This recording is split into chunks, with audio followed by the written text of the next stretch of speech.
సంక్రాంతికి వస్తున్నాం మరో రికార్డు సొంతం చేసుకుంది. 92 సెంటర్లలో 50 రోజులు పూర్తి చేసుకున్నట్లు టీం వెల్లడించింది. వెంకటేష్, అనిల్ రావిపూడి కాంబోలో వచ్చిన సంక్రాంతికి వస్తున్నాం ప్రీ బుకింగ్స్ నుంచే రికార్డులు సృష్టించడం మొదలుపెట్టింది. విడుదలయ్యాక కూడా జోరు కొనసాగిస్తూ ముందుకు సాగుతోంది. తాజాగా ఈ చిత్రం మరో ఘనత సాధించింది. ఏకంగా 92 సెంటర్లలో 50 రోజులు పూర్తి చేసుకుంది.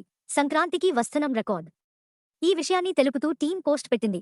2 వారాల పాటు థియేటర్లో కొనసాగడమే కష్టంగా ఉన్న ఈ రోజుల్లో సంక్రాంతికి వస్తున్నాం 92 సెంటర్లలో 50 రోజులు పూర్తి చేసుకుంది. చిన్న సినిమాలకు అసాధ్యం అనుకున్న అంచనాలను అలవోకగా అందుకుంది. సినిమాపై వెంకటేష్, అనిల్లకు ఉన్న నమ్మకమే దీన్ని ఇంత పెద్ద హిట్ చేసిందని టీం పేర్కొంది. ఇక ఈ చిత్రం సంక్రాంతికి వస్తున్నాం ఇప్పటివరకు 300 కోట్లకు పైగా వసూళ్లు తన ఖాతాలో వేసుకున్నట్లు చిత్రబృందం తెలిపింది. వెంకటేష్, అనిల్ రావిపూడి కెరీర్లోనే ఇది బిగ్గెస్ట్ హిట్ అని వెల్లడించింది. తాజాగా డిజిటల్ ప్రేక్షకులకు అందుబాటులోకి వచ్చిన ఈ చిత్రం ఓటీటీలోనూ మంచి స్పందన సొంతం చేసుకుంటోంది. జీ5లో టాప్లో కొనసాగుతోంది. విడుదలైన 12 గంటల్లోనే దీన్ని 13 లక్షల మంది వీక్షించారని సంస్థ తెలిపింది. గతంలో విడుదలైన ఆర్ఆర్ఆర్, హనుమాన్ చిత్రాల రికార్డులను ఇది బీట్ చేసిందని పేర్కొంది.